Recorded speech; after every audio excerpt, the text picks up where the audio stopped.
TexAgs Radio.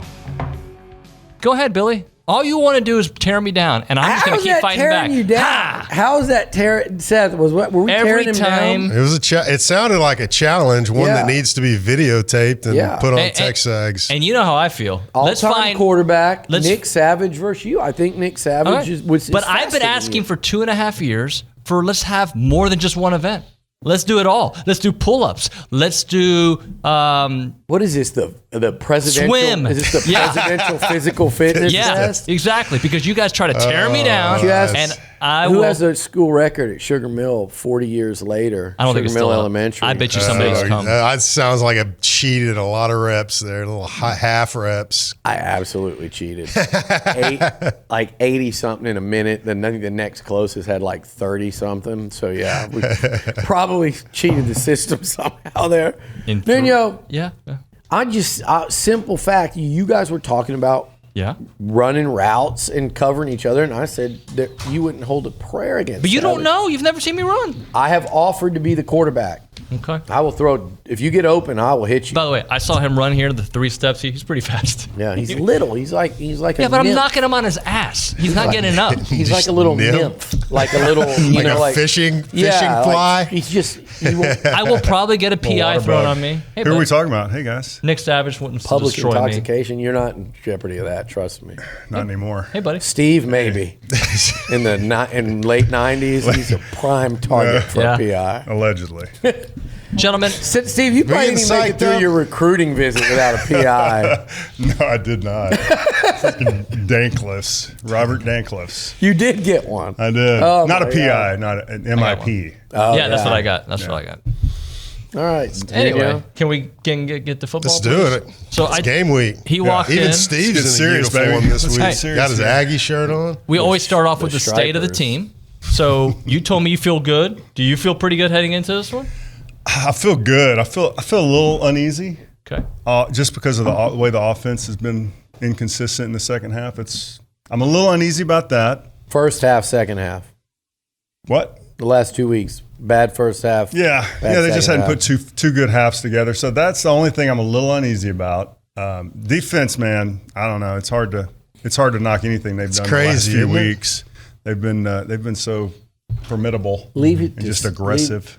Leave it to Steve to come in here. Dalton doesn't offer him a water. I know. There's no coffee, and he comes in and just right out of the chute, just outpoints you immediately. Points me. I haven't said a word. We've been talking about filming TexAgs routes. Because we've been. Look at this guy. That. We've been so excited all week, and I think just rightfully so, right, guys? Yeah. A&M, we'll talk about that in a minute. Slow boil. But Steve, I think, does bring up a great point, is this offense. I told David in the last segment, Aggies will not play a better defense this year than the one they'll see Saturday. Right. And, they struggled for about half the game against Miami. They struggled for half the game against Auburn, half the game against Arkansas. That won't get it done. But I'm watching them, and I do feel like, and maybe this is just get by this one, win it 27-23, 24-20, whatever it takes. But I do think it's coming where this thing, we can see it and we can kind of see what it looks like if it fires on all cylinders. It's close. Yeah, I mean, if they do that Saturday, they will win the football. I agree with you. If you just look at what we've done and the dumb mistakes that we've made, to me, those mistakes that we've made are fixable. We haven't been out there just ground down and not been productive. We've been productive, but we've given up points and we've shot ourselves in the foot on offense more times than you ever want to think about. And then going back to what you were talking about, the defense, I mean, they flipped the switch ever since Van Dyke is obviously pretty good, and hopefully he continues to be great so we can have that little narrative going. But our defense has been tremendous. Yeah. I mean, you hope that continues. I guess the thing with the offense that just kind of bothers me is that I'm excited watching them because, like, one half they move the ball and they score. And then the next half, they move the ball, but then they do stupid stuff to cost themselves from scoring points. But that's been it, though, the stupid stuff. That's it. Like, quit the fumbles. You go into this game, like, you don't have to score every drive. Just don't turn the ball over. Right. Don't get in field goal range and then get 2 stupid penalties to move out of field goal range. Like, don't do stupid stuff like that, and I think you win this game. I'm with you. I think you control this game because I don't think their offense will consistently be able to move the ball on our defense. I think we can move the ball better on their defense than they can on ours. Now, it just, like I said, it comes down to who makes the fewest mistakes, who scores when they're in the red zone the most. Yeah. I think red zone is a phrase I don't think we've mentioned enough this week because I've seen both teams make a lot of mistakes in the red zone and inside the 30. I watched Bama and Texas. I watched Milroe throw an end zone pick early against a bad end zone pick early against Ole Miss. I watched them have to settle for field goals, and I've watched A&M do the same. I've watched but now I'm with you. If this offense is just in a flow, in a rhythm, and by the way, Jimbo has always go back to 2018 where Bama blew them out as the game progressed. Go back to 19 here at Kyle Field. Maybe a little less on that one, but still. 2020, A&M's only loss. Go back and pay attention to what happened in that one. Yep. And then obviously 41-38 here. And then last year with an offense that could do nothing against App State, generally even Miami, they scored 17. Arkansas, Mississippi State shut them down. And with a banged up Haynes King and a banged up offensive line that was kind of patchwork, they went out there and found ways. Jimbo has always moved the ball well against Bama. They really have. But it's not Jimbo calling plays this year. Yeah. How has Petrino done against Bama in the past? I don't know. That's the question. Well, you got to go back. I think Ryan Mallett may have had a nice game against, but maybe we just passed the book over to Jimbo this week. Well, I do think I like what's been. I do think there's a wealth of knowledge in that room, and by the way, Chaney's an SEC guy.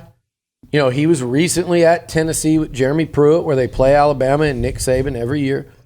I know they kind of roll through coordinators, but I do think Jimbo and Petrino and Chaney will have something really good cooked up in this one. And by the way, all them dudes are very familiar with Kevin Steele. All the way up to Jimbo and A&M played Kevin Steele last year at Miami. And then I think a couple of years before that, Steele was at Auburn for a couple of years. So there's a ton of familiarity with Kevin Steele, with Nick Saban. So I do like that part of it, and I also like the fact that, look, all this talk about Bama and are they what they were, I think what we're not talking about is they've gone from Lane Loxley, who never gets talked about, is underappreciated, who's doing a great job at Maryland, to Lane Kiffin, to Steve Sarkisian. Then they had O'Brien, and what happened? They lost A&M here because he made some stupid calls inside the 5-yard line. And against that bad A&M team last year, we have a backup quarterback. Well, you shouldn't turn it over 4 times and score 24 on that A&M team at home. And now it's Tommy Rees. If I'm going coordinator to coordinator, I love A&M. Yeah, for sure. If I'm going quarterback to quarterback, I love A&M. I love the experience of Max Johnson, who's played in a lot of games like this at 2 different schools. Jalen Milroe's played in like 2 of them. I mean, we should feel confident because exactly like you said, we have advantage at certain positions and coaching positions, and our players aren't scared of them. No. The one thing that's made Alabama so difficult the last 12, 15 years is how physical and how much they win. They intimidate the other team when they come in. We don't have that anymore. We know we can play with them. We know we can beat them. You guys asked about Petrino versus Bama. It's not pretty. At least those years at Arkansas, he lost all 4 games. One game was close, 24-20. The other ones were 35 points or more by Bama and the Arkansas offense. So it's over. But again, Per Nuno, it's over. Thanks, sorry I brought that up. Team. See, this is what I talked about pay. If you say something. Oh, Google boy. Going back to But you usually look at me when you want me to do it, by the way. You'll do one of these Hey, that's your fault, Billy. This game will be Petrino. But you were talking about Milroe. If you would have asked me before the Arkansas game who is the better quarterback, I would have easily said KJ Jefferson. And and Milroe's done nothing to change my opinion that yes, he's very fast. and he can run the ball very well. But Seth, I always hear thought, something about them. Does he have maybe a hamstring tweak or something? I haven't been tweeting that. Billy tweeted that. Internet rumors. Billy's been over there reposting. Dang it, Seth. He's done it again, hadn't he? Ruined the whole show. Don't even bring it on. I call Steve. He's like, I don't know, man. There's been a little bit of smoke. I don't know. And I'm like, whatever, Steve. I got about this Milroe him. Your boy, the fan show. They just took it and ran with it. I tried to silence it. I mean, there's an injury. There's an injury. Oh, we saw it on the web on the internet. It must be true. Yeah. I mean. And I told Steve, I was like, Saban's not going to say a word about it, so what does it matter? We'll know soon enough. I think there was a picture of him at practice yesterday, right? Or could that be fake? Could it be fake? Could it be real? There's a lot of AI going on. Can you tell a hamstring injury? Oh, I'm sorry, it's not fully wrapped. Yeah. Wasn't there a report from our man Jake Crane this week that Joe Milton was out? Here's the thing, and now people going, well, with what the line's doing, oh no, there's something fishy there. Vegas knows. Look, per my gambling record, Vegas knows more than me. That is established. That is clear. Just like last week, my locks were, hey, A&M's going to beat Arkansas, but I don't think they're going to beat them by very much. And Georgia was the biggest lock of all time. Great. Auburn's not going to score a point. Here goes their quarterback that couldn't get any yard, just going 70 in the first quarter on him. Come on. But if I had a nickel for every time I've been doing this, that there's been rumored injuries to A&M players that other fan bases have talked about, where I'm just sitting here going, what are they talking about? He practiced all day the last 2 days. He's playing. Oh, Seth McKinney's out this week. They're starting centers out. Well, he's living here and he hasn't missed a snap in practice all week and he's fine. So I don't put any stock into Vegas knows that line moved, Milroe's out. No, if Milroe was out, that line I think would have moved a lot more. I have some people going, well, he's not worth 2.5. Did you see the other two guys? He's worth yeah. He adds the game. Well, let's hope he has a little giddy up in his step. You never know. I'll take it. I'll take just half a step slower. I'll take it. Giddy up. A hitch. I know the hitch and the giddy up. Whatever. If he has a giddy up, we got a problem. You want a hitch and a giddy up. All right, I'll retract that. Come on, get your cowboy sayings. A fully healthy Milroe, we always talk about the running, but you've mentioned a couple different times, watch out for that deep ball on the secondary. Absolutely. I mean, and I'm going to tell you, hopefully number three will get behind you. Burton, he can go. And Bama's freaking really good, man. Yeah. I mean if you they according to all the charts, they have the most talent on any roster, right? You read, everybody reads it wrong, and I don't want to repeat what I said a minute ago, but what I was saying is it's the best defense A&M will see this year. It's probably the best team the Aggies will play. Miami might end up in that debate. I think they probably will, but we'll see because they haven't played anyone outside of that week. Mm-hmm. And we gave that one to them. But it's no worse than the second. Probably the best team you'll see. It's the best defense, the best set of cornerbacks, the best set of pass rushers, the best the best runner at quarterback, and they'll see several running quarterbacks this year. Jackson Dart's pretty good too in a different way. Mm-hmm. He'll kill you in a different way running, and the most talented roster A&M will see. So, and by the way, also the best coach. But you know what? Yes. When you talk about deep balls, dude, I would concede a deep touchdown pass right now if that was all we did was give up one big deep ball touchdown. Yeah. Versus like a 70-yard Milroe run. Keep the pressure on them just like we've done the last 2 weeks. You know there's the risk you're going to give up a deep ball. You give up one, it's fine.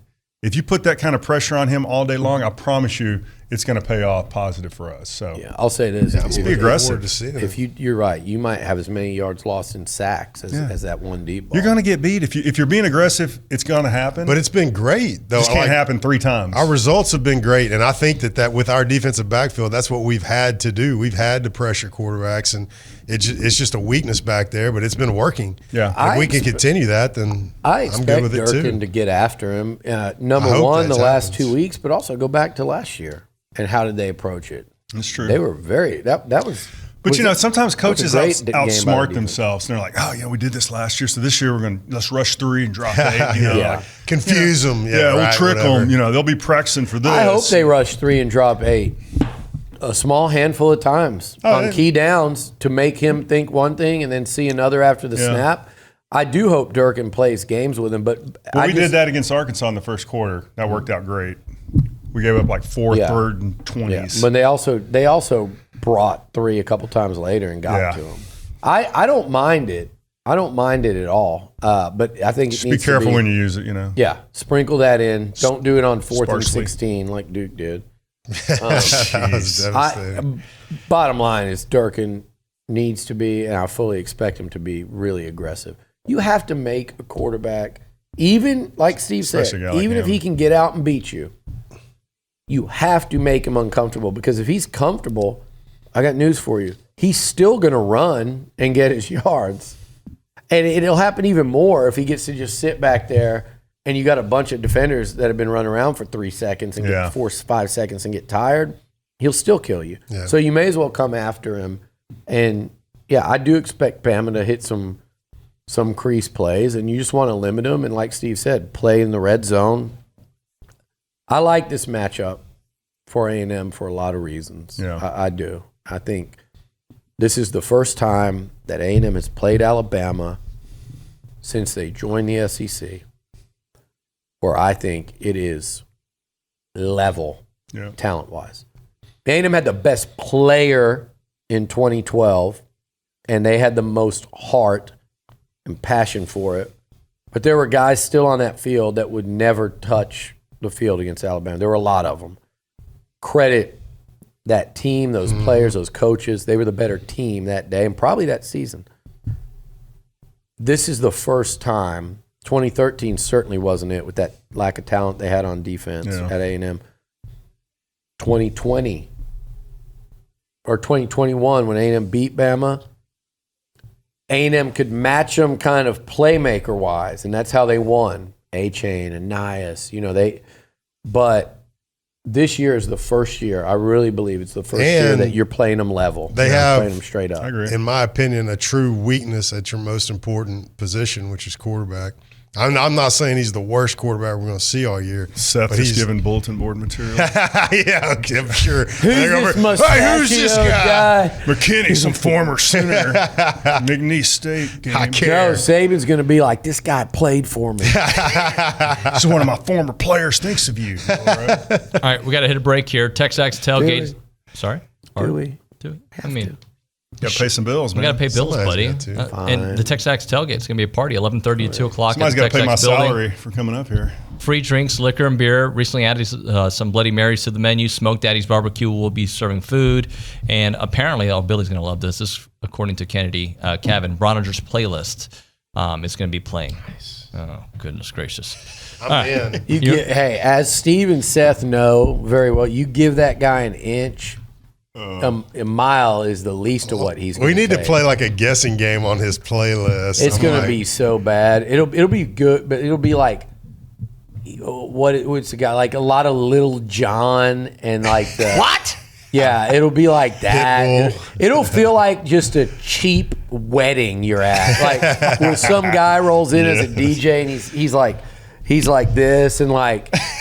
Just, but the playlist is already done. He DJs like local weddings around, Beat Ice and Snook. What year was this wedding that he's doing? Yeah, when he was in college. 2000s. So early 2000.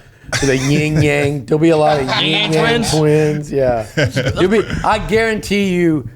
People will be looking around at each other like, what the hell is it going to be? And Bronny's going to be like, to the window, to the wall. It's going to be bad, guys. That's pretty good. It'll playlist. go from Yin Yang Twins to Mark Chestnut. What do you think he'll be wearing at this event? Trucker uniform. What kind of uniform for is he sure. in? Well, I mean, we know he's going to be wearing. He's going to be dressed like he's going to batting practice. Sunglasses on top with of a backpack on. Football game, batting practice. Baseball game that night, batting practice. Concert, batting practice. Work, batting practice. All right, we'll come back with more TexAgs Radio. And since I know Richard Zane is feeding you most of that information, that was Dalton, actually. Dalton has seen crap. He doesn't know anything. He hasn't seen Dalton anything. He only gets his info from others. So it's TexAgs Radio, presented by pretty good left guard in high school. I don't know. Pulling guard. Pulling guard. Yeah. Hey, it's TexAgs Radio, presented by David Gardner's Jewelers, Rollo Insurance Studio. I did want to bring this up. In A&M's two biggest victories the last couple of years, right? You had the Bama game, 2021, last year LSU. They've taken out the primary defensive playmaker out of those games. Will Anderson didn't have a great game against Bama, or against A&M last year, Perk. What do they do in those games that have neutralized the talent that they're playing against? And could be an offensive line question, could just be a schematic question. Ask them, but I think that's 100%. I think that's 100%. Well, give Deuce Fatheree a lot of credit back in 2021 for stepping up the way he did. Yeah, you got to give the line credit. And I remember watching that 2021 Bama game and what our offensive line did, just being like amazed because up until then, correct me if I'm wrong, they weren't playing just lights out. No. They were horrific. Right, I know, that's what I'm saying. And then out there against Bama, you're just expecting an absolute slaughter, and that did not happen. They totally kept the pocket clean, like the whole night pretty much. By the way, it was amazing. This is about stepping the hell up and somebody stepping up, and it's going to take – we're going to talk about all the same names this week. Somebody's got to step up and do something different to beat Bama. Every time Bama's been beaten, I guarantee you LSU didn't beat them last year because it was just Harold Perkins. Somebody stepped up and played big. Probably Jason Taylor's son, Mason Taylor, the tight end who won it. Somebody's got to step up and do something out of themselves, like Calzada did, like there were a million little plays in that game. Jalen Preston with a huge block on A-Chain's kickoff return for a touchdown. Like, people have to rise up, and then your star players have to be stars. Right. But to me, that game against Bama, what no one talks about, I don't even remember. Somebody's going to have to help me out here. Who was the left tackle? So you know what happened. Jameer Johnson got in trouble the night before the morning of.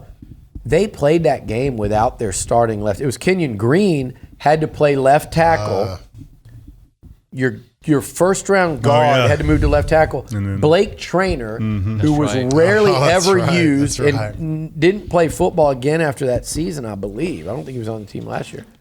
Started and played an entire game at left guard against Alabama. Yeah. Your left guard was playing left tackle, and they still did what you said against Will Anderson and that defense. So it's going to take. Guys, you're right. It was guys. Like it was guys stepping up on the offensive line, and sometimes a little bit of chaos like that brings out a little more in you. It gets you a little more hyper focused. You have to change position. A guy's out. There's that feeling of like, guys, we can't be the problem. We already have a problem with a new guy coming in and moving a guy to left tackle. We got to take care of our job. Guys stepped up and played better than they'd played individually all season. And it was also, in my opinion, going back to that game, a coach overthinking what they could do against that offensive line who was just in shambles. I mean, I don't remember them bringing a ton of pressure. It was just basically your four guys up front rushing, and we picked it up. We did our job. My guess is if I'm the Alabama defensive coordinator, I'm looking at our film going, we don't need to blitz. Like, our four guys can get there. And they didn't. Yeah. And that's great. Hopefully that happens this week. They try something and we just pick it up and it doesn't work. But we've been pretty good. I mean, I like going back to it. I mean, I think that I've liked what I've seen. Like you said earlier, it was just mistakes that I think are easily correctable, and you've got completely different ball games in Auburn. I mean, dude, we can't. Arkansas. There's no way we're going to have such bad luck. We're giving up a freaking touchdown every game. There's no way. Eventually, there's going to be a game where we don't just give the other team a touchdown. I'm with you on that. It just can't happen. Maybe this will be that game. But did you guys see the Remington Trophy tweeted out, the award that's given out to the most outstanding center, that Bryce Foster has allowed 0 sacks and 164 passing rush snaps and only 2 quarterback pressures in 2023. That's really solid. That's very solid. And I think it's because he cut his hair, honestly. It helps. I noticed that. I just happened to click on TexAgs and watch this video he did the other day, his interview. And I was like, who is this guy? I didn't recognize him with his hair all clean cut. I was like, It didn't even look like him. No. It looked like a different person. It did. I was like, what is going on here? That's awesome. And what's the most important position group tomorrow, if there is one?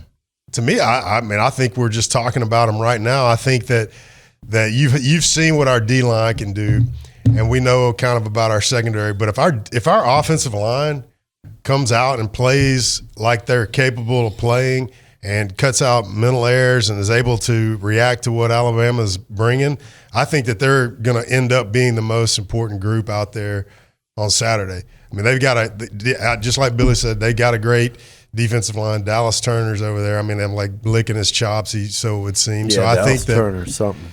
That it's going to be on them, and to me, that's the biggest group to go out and prove themselves, and they can. They've got the talent to do that. Dallas Turner ain't Will Anderson, but he'll go put 3 sacks on you. And here's the other thing, Terry and Arnold, Kool-Aid McKinstry, those are elite cornerbacks, like long-time NFL corners are what they are.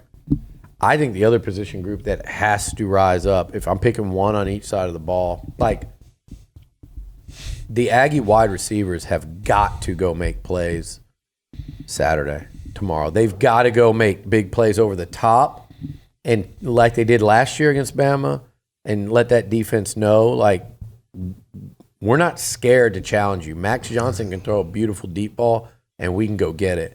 They've got to do that. They've got to make the routine catches that keep drives going. Yeah. There's nothing that drives Saban crazier than DB play. That's his position. Those are his babies, man. Set him off. Oh, gosh. The other group to me are and Pate referenced, he and I talked about the linebackers. They've been playing great. Edgerrin Cooper, Torian York, Chris Russell. That to me is the key, because it's not just containing Milroe, it's containing, Jace McClellan, those Alabama backs. Because if they get to running the ball, that is how Milroe gets comfortable. Yeah. If he has to keep dropping back and throwing, he'll make some plays, but he won't ever be comfortable. And he'll make mistakes. They'll get comfortable if they're running the ball with success. Yeah. And the D-line can dominate all they want. The linebackers are still going to have to be the cleanup guys. They've been playing great, though. I mean, Edgerrin Cooper, man, lights out. They have. All right, let's hit a break. We'll come back with Freak of the Week and the Sleeper of the Week. Hey, it's TexAgs Radio, presented by David Gardner's Jewelers, Rollo Insurance Studio. All right, it is now time for the Freak of the Week. It's the Freak of the Week. Oh, man, we're peaking. That was good. We're peaking Freak Alabama of the Week, guys. Alabama week is ready. Who wants to start us off? Seth, you want to go? Yeah. O-line. I go. I didn't realize this was going to be the first one. Let me pick one out of my bag. O-line. No, I'm not. I'm not going, though. I'm going to go with Walt Nolan, man. He's just been playing lights out. Walter? Walt. I call him Walt. Walt. Call him Walton? Yeah, Walt. Okay. Well, I mean, do you call him like Steve does our players? That was Billy. I'll let Billy go into that one. But anyways, man, he's been lights out lately, and I would for us to have the game that we want to have on defense, which I think that we can have, he's got to continue that, and I know that he's got that in him, man. He's just been great, and light it up, Walt. Let's do it. I like that pick. Walter, it's a great pick. He's been balling out this year. He has. Dude, he is on terror right now. I can't imagine him even next year. I'm excited. But I'm going to go with a guy that I think is going to be really critical this week, especially when you're dealing with a running quarterback. Played very well last week in this position, Terry and York. Okay. I think, Billy, you brought up linebacker play, stopping the run. Critical this game. But what's also going to be critical is when he does break out of that pocket, who is that linebacker that's going to be on top of him, making sure he doesn't make a 3 or 4 yard gain into a 50-yard gain? That's Terry and York. So my money's on him to win. He's a good little freshman, dude. Yeah, he is. Good little freshman. Little future, little Dat Win starter kid over here. You didn't hear them sing it perfectly and then us comment on it? No, I'm getting harassed. Bombarded. It's the day before a game. What song did you sing? Hey, it was Big Milroe injury update. Just be at the gym and have that conversation with 29 people too. Oh no! Hey man, what'd you hear about Milroe? I'm in the middle of my set, bro. This is trying to get some bad. curls. I hate when these little fake rumors start and then the guy comes out and just blows it up. Let's just not even talk about it. I think enough people know he's going to play, so we don't. Yeah, that we're not in risk of that deal. I hope not. People aren't buying it, fortunately. Good. Who's your freak of the week?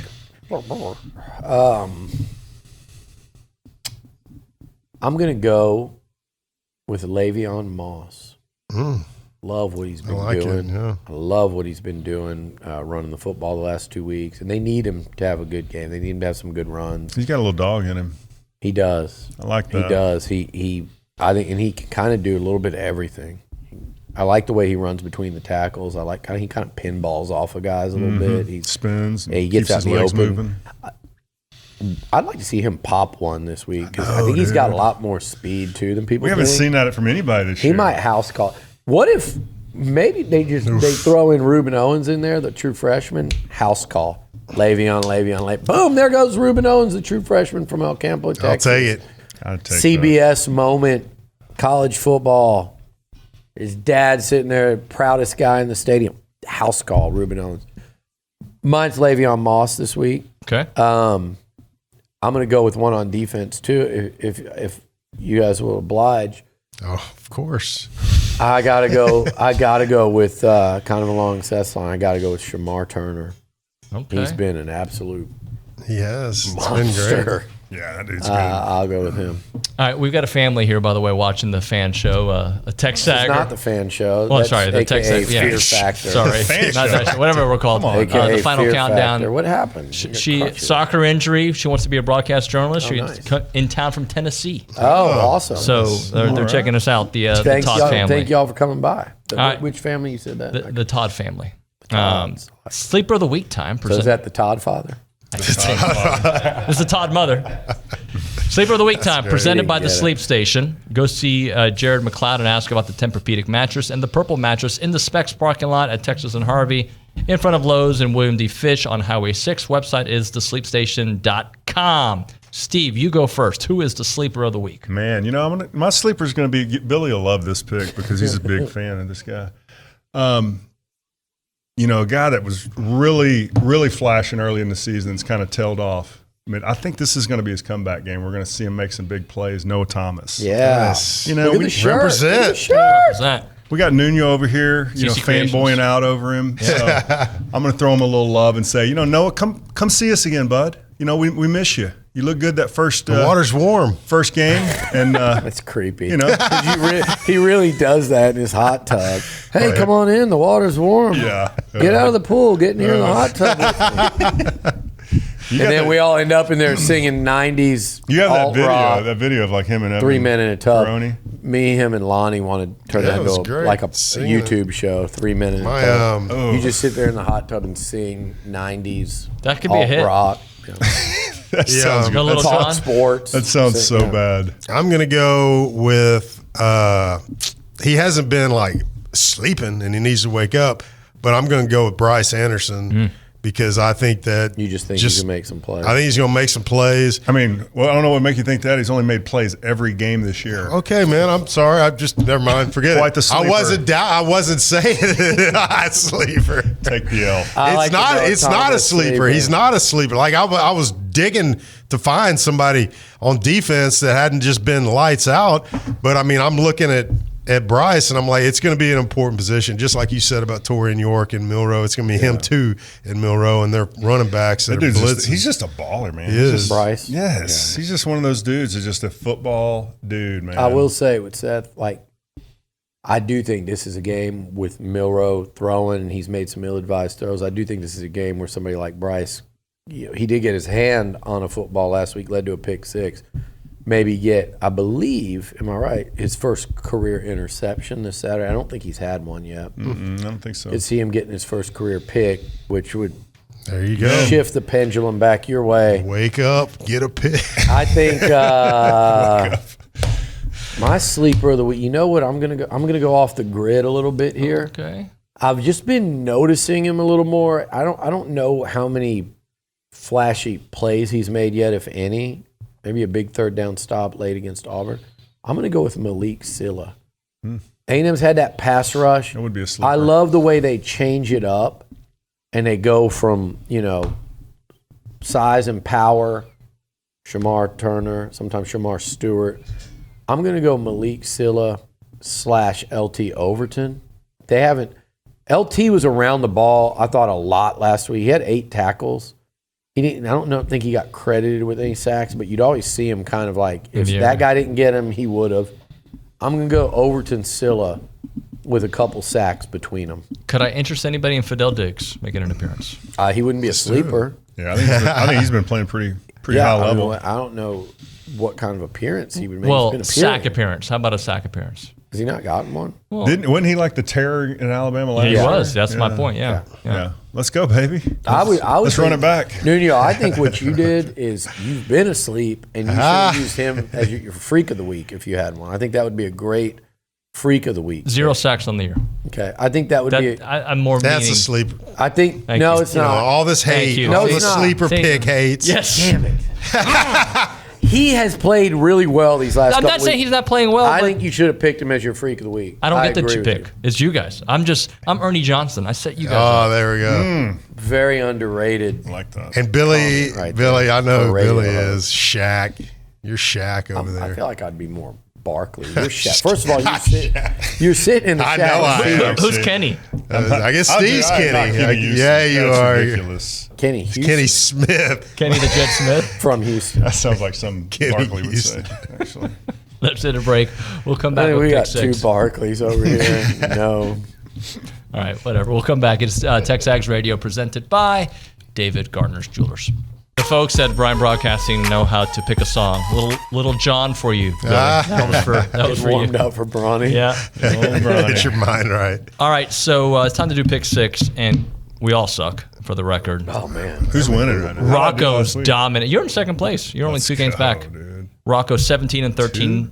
Oh, sorry. No, you're not. Seth is in second place. 15-15 with Caroline. I'm the one that's dominating at this desk. Last year at the same point, you were dominating. I was. This is a true story. How'd that finish out, Seth? I don't know. I think it wasn't good. It wasn't good? Yeah, Whatever. Well, I'm 500 now. I won last year, right? I think so, yeah. I should get a trophy for that. Billy, myself, and Olin tied for last at 13-17. But this is like bad. This is bad. Yeah, Not even. bad this year. No one is having a good year. I mean, 13-17 isn't, but Rocco, at 17-13, which isn't a big gap, but you remember we're picking against the spread. That's week, pretty good. too. Rocco's Spread pretty good. picks. Everybody else besides Rocco is horrible. Rocco's going to come back to earth this week. So. No one. There was that one year where I still talk about it, where Candace was like 70% everything. It was for ridiculous. a year against the spread. she that was was like crazy. a record. I don't think anyone will touch that. She's just fallen off since then. I Yeah. don't know what's going on. Caroline's had a She was in first place 2 weeks ago, yeah. Yeah. By the way, if the show ends on The Zone, you can watch us on YouTube and TexAgs.com. It's going to end. It's going to end. But make sure you keep it on both, because Louis got his show starting as well. The first game, number 23 LSU, 3-2 at Missouri, number 21. 11 a.m. there in Missouri. ESPN broadcast. LSU favored by 6.5. Gentlemen, what say you? I'm just going to go buy into this Missouri business, and I'm going to pick them. You would. I am. I don't understand how LSU loses 2 games and are still in the top 25. I mean, why are we getting punished so hard for losing to Miami on the road in week 2? I'm just convinced. I'm not like I love A&M, but I think people hate us.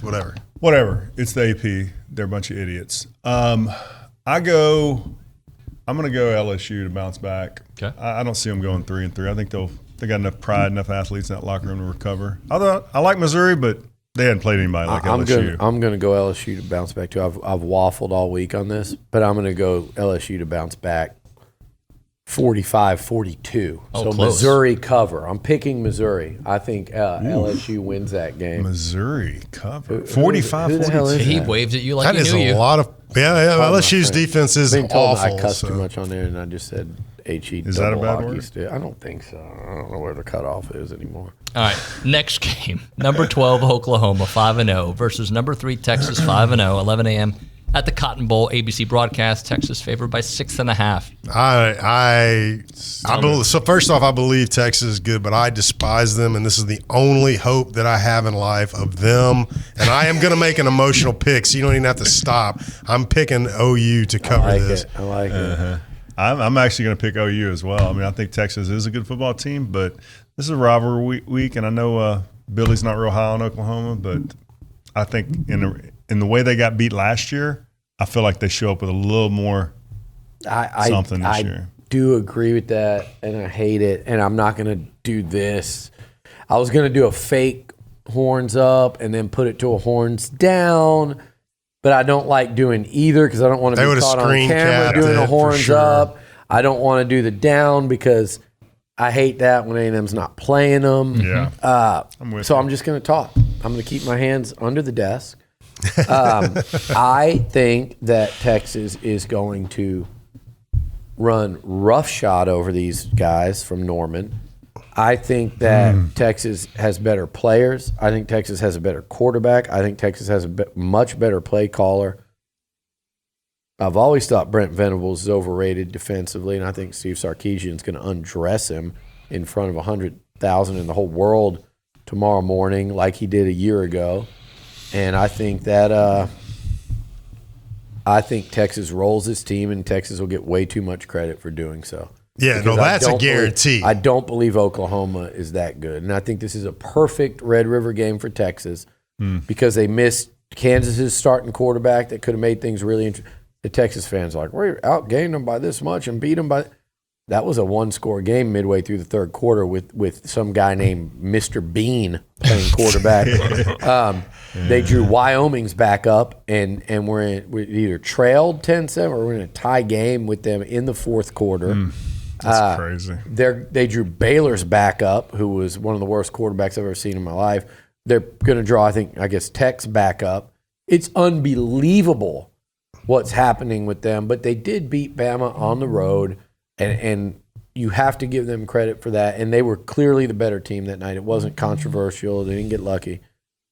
They're going to smash Oklahoma, and like I said, get more I hope you're wrong. Does Texas lose the game then? If this is the hardest game the rest I of the still think they're going to lose one somehow along the way because they haven't. There are too many weeks where you're going, man, if they played somebody with a pulse, they'd lose that game. Yeah, but Wyoming, guess what? No one's got a pulse on their schedule. I know, it's ridiculous. But if it just matches up, I think over the course of the year. just sucked Seth's soul right out but of his it ain't body. going to be this Saturday. It ain't going to be this Saturday. I saw the color in his face. Just go I just white. turned pale. You look like the guy in Sweating. Tombstone when Doc Holliday comes out behind the Third game, number 20 Kentucky 5-0 at number 1 Georgia 5-0, 6 o'clock Sanford Stadium.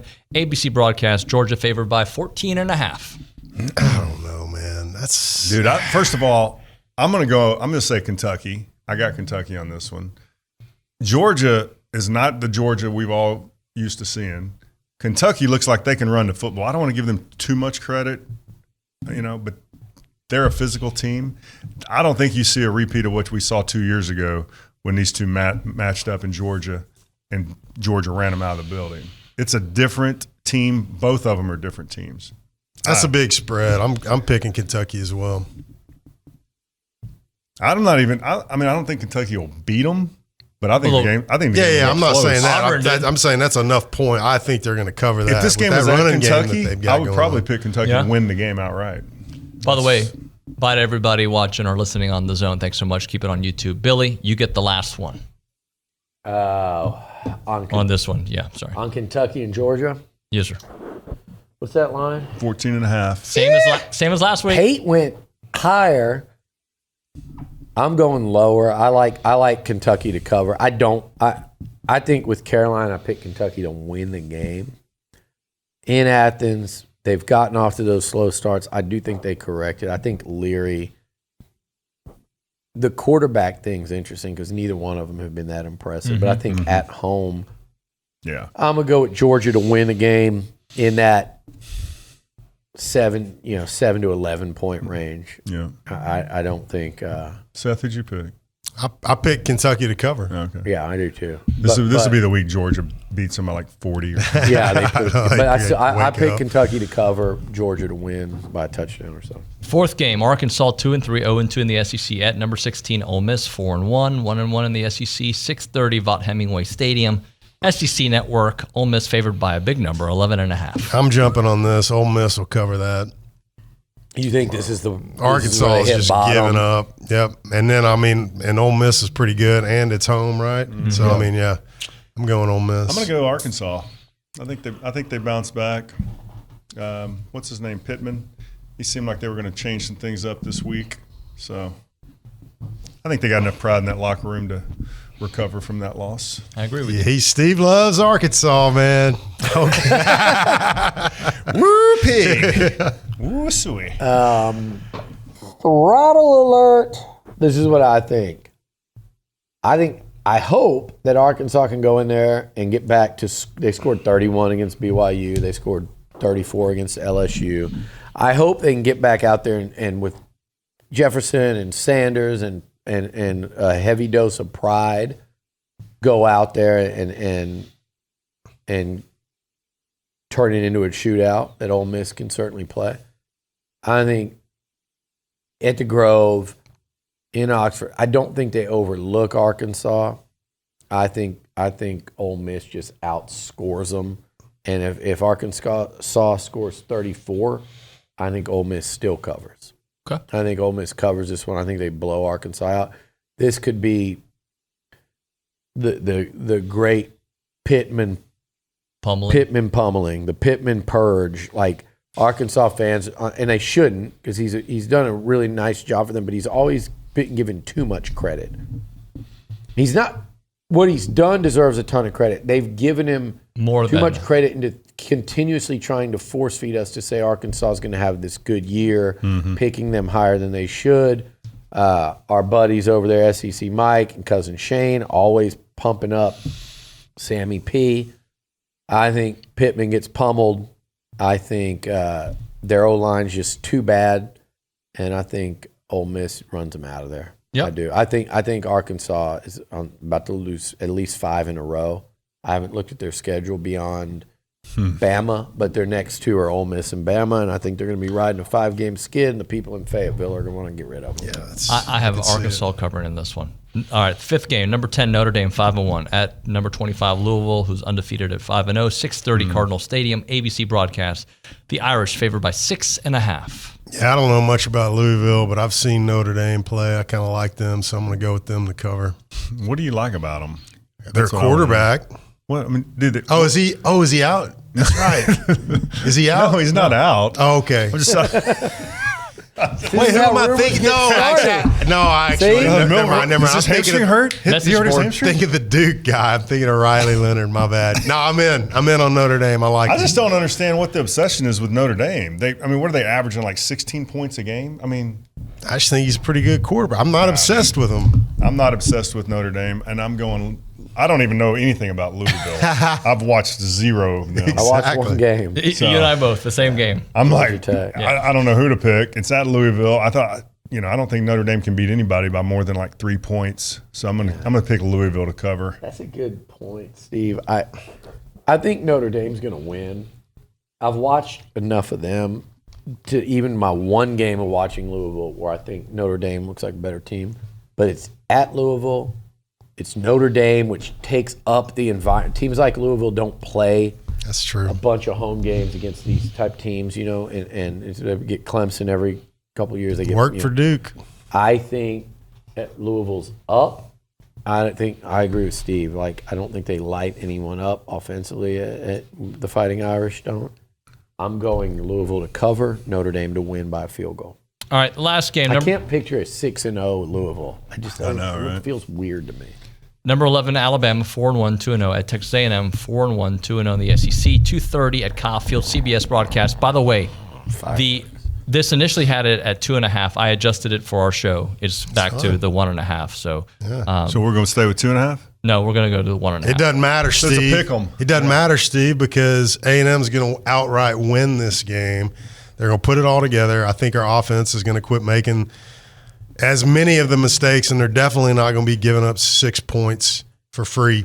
And I feel good about it. Alabama is not going to be anybody just to walk over out there, and I think that we can answer the call, and we're going to do it, man. I'm in. I'm going to go. This is for Dalton. I'm calling 27-21, and A&M has a pick 6. You're calling for a pick 6. Calling for the pick 6. Easy, Gabe. We need it. This is for Dalton. We're due a pick 6. We had one last week, Seth. Well, I was thinking of a fumble 6. I saw it happen as recently as 5 days ago. We need another one. I'm going to see a true pick 6, like a DB. Okay. jump a route. Jumping a route. Yeah. Pick six. There you go. I like it. I do think A&M. I like A&M to force 3 turnovers Saturday, which they forced, 3 like the whole year so far? They forced 4 against them last year. Okay. I like A&M to continue to get after it. It's still frustrating we lost that game. I think I picked Texas A&M 27-23 in a very close game. You're not going to like this, but the defense on the field to win it late. Field goal doesn't happen. Bama's offense on the field. I'll take that They're win. taking a shot from about the 21-yard line into the You might end hear zone some wrecking crew chants if no that time happens. left. The question is, will we see floating Seth McKinney go like we did last time? Seth, that's an actual good question. Do we actually storm the field if we win? Let's do the if, because I hate. I mean, like, If I we say win, no. I say no. I don't think we. I'm do. not storming. I say storm it every single time not you beat storming. number 1. But Not at some number point, 11. look, if A&M is good enough to beat Bama Saturday, that means you beat them 2 out of 3, with the 1 loss coming from a yard away on the final play. I'll say this: you got to get used to it. And here's what Jimbo Fisher has done. Everybody wants to talk about outside of this town, and a lot of people in this town like to talk about, here's the Sumlin Jimbo, right? Here's they love the talking points. What no one says, and no one has said this week, A&M took the national champs in Clemson to the final play here at Kyle Field, or final minute, the 2-point conversion. Mm-hmm. Texas A&M beat a top 10 LSU team at Kyle Field. They beat number 12 Kentucky. They beat number 11 Auburn. They beat number 1 Alabama. They beat number 5 LSU. They beat number 4 Florida. All that's under Jimbo Fisher at Kyle Field. Mm-hmm. Some of my favorite games They have ever. done a tremendous job of winning these massive home games at this stadium under Jimbo Fisher. And the other thing Jimbo did, they got to clean up the Mississippis and stuff. They can't be losing games to South Carolina. Obviously, there's things that they still have to take steps in. But one thing that he had to do is build a team capable of standing toe-to-toe with and beating LSU and Alabama. A&M had never beaten LSU in the SEC since they joined. Jimbo is 3-2 against LSU. He beat Bama 2 years ago. He took them to the final play this year. We all feel like win or lose Saturday, they can match them talent-wise. So he has done that part of the job. It's checked. And if they beat Bama on tomorrow, keep saying on Saturday, if they beat Bama tomorrow, they will have at home won 4 in a row at home against Bama and LSU. That would be incredible. That would be good. To go LSU in 20, Bama 21, LSU 22, Bama 23. That would be something not enough people around the SEC realize if he can do that. Hey, let me read this from Ag Engineering 12. Anias's last 2 games versus Bama, 12 receptions, 208 yards, 4 touchdowns. Yeah, we haven't talked about him today. Let's go. I can't wait. Sub-Zero Light it up. is ready. Get over You here. sound like Over here. 90, like a G.I. Joe villain from the 80s. He-Man, like a He-Man That was villain. supposed to be my Mortal Kombat voice. Okay. He wasn't get over here though. What was Sub-Zero? I know he froze people, but I can't remember what he See, said. Mortal Kombat. Was Freeze frame. Freeze frame. Gentlemen, thank you very Sub-Zero's much. going to put him on ice, dude. Ah, yes. I like it. That's an OB headline. OB would not only, he would try to do the headline and you wouldn't be paying attention and you wouldn't catch it and you just kind of ask him the next question and he'd kind of What do you think about that? turn his left shoulder, look at the camera, scratch his head and do another, say it again like he did this week when he goes, I think, Luther Burden's going to be a real burden on that LSU defense and you're just not paying attention or you don't catch it. And he goes, like I said, I think he'll be a burden, and you still won't notice it because you're just now realizing he did He it starts twice. tapping the mic. And then it will end up in one of his stories this week as well. Because when he's very proud of those references. It's like Joe Rogan. He tries his comedy during his podcast to use it later on the stage. Yeah. That's how OB writes. Yeah, he does. He does. And you're a tough audience. I'm doing multiple things. Nick, stat checking, dealing with Text from me. Yeah. All right. All right. Thanks, guys. All right. Let's do it. See ya.